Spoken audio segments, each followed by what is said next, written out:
Dybantsa said that if the Wizards draft him, then the number 3 jersey specially worn by Trae Young should be given to him. Is he arrogant and conceited, or does he have the confidence of a future superstar? Before even entering the NBA, Dybantsa is already making more money than many pro players. Just after reaching high school, people were already willing to throw 7 figures at him. Some teams offered a $1 million salary to get him for 1 year. Is Dybantsa worth that price? At 19, does he truly have the ability to challenge Trae Young? Is he an overpackaged commercial product or a generational superstar? We might as well look for the answer through his story and restore the most authentic Dybantsa. If you enjoy this video, please like and follow. Your support is my biggest motivation to keep making quality content. In 1989, an African man born in Congo and raised in France came to the United States. He studied civil engineering at a community college in Boston. While in school, he worked as a janitor through work study and also took a part-time job at McDonald's to pay tuition. But as you know, the cost of college in America is no joke, so he simply dropped out and became a campus police officer. Before you knew it, 19 years had passed. Later, he also worked as a local police officer for 7 years. Until one day, he took off the uniform and became his son's agent. This man's name is Ace Dybantsa. Ajay Dybantsa is his son. In January 2007, Ajay Dybantsa was born in Boston. Because of the foundation his father worked so hard to build, he never had to keep moving from place to place. Even from a young age, his father had already paved a road to fame for him. Dybantsa, who carries Congolese and Jamaican blood, showed outstanding physical talent from childhood. His father realized early that his son was made for basketball. He specially paved a small asphalt court in the backyard of their home for Dybantsa to practice on. From that moment on, he made up his mind to raise his son into an NBA star. It's hard to say whether Dybantsa's top prospect status came from a gift of talent or from the reward of hard work. Maybe it was both. Old Dybantsa trained his son with almost military discipline. Starting in elementary school, he required Dybantsa to do 100 push-ups every morning and every night. He even installed cameras in the house to see whether his son was doing them as required and whether he would be honest about it.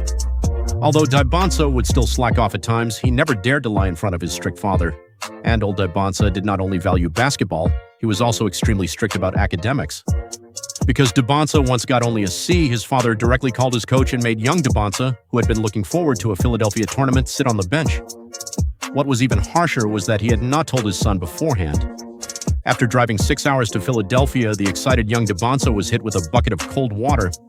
On the way home, he cried the entire ride, but from then on, he never slipped in school again. Not long after, Dybantsa was able to complete 200 push-ups every morning and before bed. Every day, he also spent several hours in the backyard working on his handle. Anyone who has ever played basketball knows that this is not a simple thing, especially for a child. While his classmates were playing games and binge-watching shows, he could only repeat the same dull training day after day. But in truth, boredom is often a preconceived idea. Maybe in Dybantsa's eyes, this was never punishment at all, but the fun itself. Instead, the period during the pandemic, when basketball gyms were shut down, was what truly felt unbearable to him. At that time, there was a coach who organized training camps specifically for players who could not sit still, and old Dybantsa would drive more than an hour every day to take his son to train. At minimum, he trained 3 times a day. At night, he still had to work on strength and conditioning, and sometimes he even stayed overnight at the coach's house. Yet Dybantsa felt fulfilled. His youth has almost been made up of only 2 things, basketball and school, and he says he likes it that way. Recently, because he wanted to learn more about Michael Jackson, he went to the movie theater to watch an MJ biopic. The last time he had gone to a theater was actually 4 years ago. Dybantsa's near-fanatical devotion and sacrifice for basketball earned him the blessing of Basketball City and made him the #1 high school star in America. He stands 2.06 meters tall, has excellent coordination, explosive athleticism, a lightning first step, and a silky shooting touch. Those push-up routines from childhood also gave him a powerful frame. Some people say his drives are like a tank. He is both a scoring machine in NCAA circles and one of the players who draws the most fouls. He is almost the perfect player every coach wants. Many compare him to a healthy, prime Tracy McGrady. One EYBL coach even said Dybantsa has the talent to become the next generational superstar, alongside names like Michael Jordan, LeBron James, Kobe Bryant, and Kevin Durant. So why would a player like him choose a smaller school like BYU? The greatest player in BYU history was Jimmer Fredette back in 2011. Utah is also known for being quiet and conservative, and many NBA players don't want to play there. It doesn't seem like the place a future #1 draft pick would choose. But Dybantsa said he likes the calm environment because it helps him stay focused. He isn't interested in nightlife. He also felt welcomed by the fans. During his visit, his posters were everywhere. People even chanted his name at football games and constantly asked for autographs. It made him feel at home.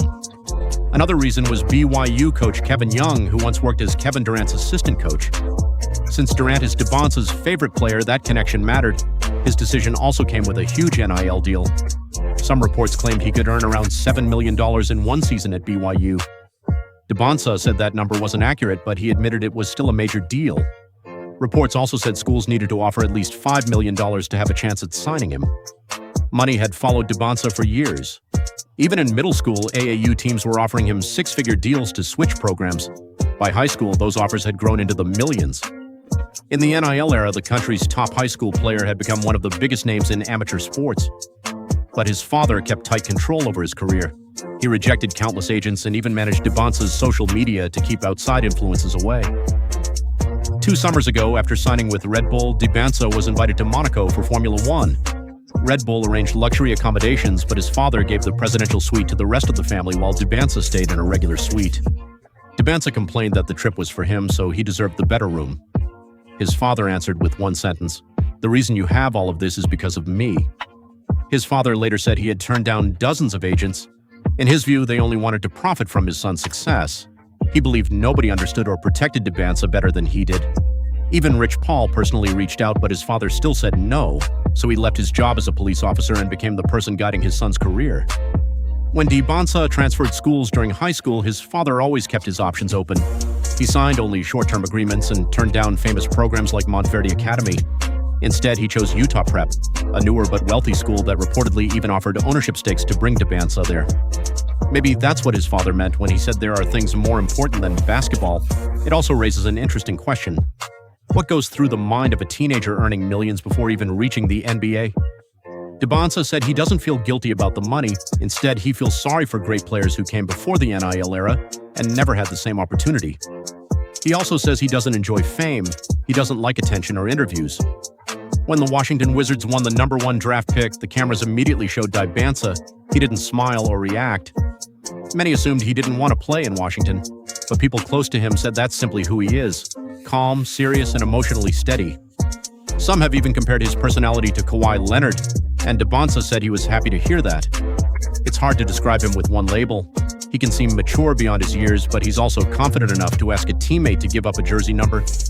His story isn't just about basketball, it's also about money, pressure, and expectations. At just 19 years old, the spotlight is already judging his value every single day. Whether that price is too high or too low, only time will tell.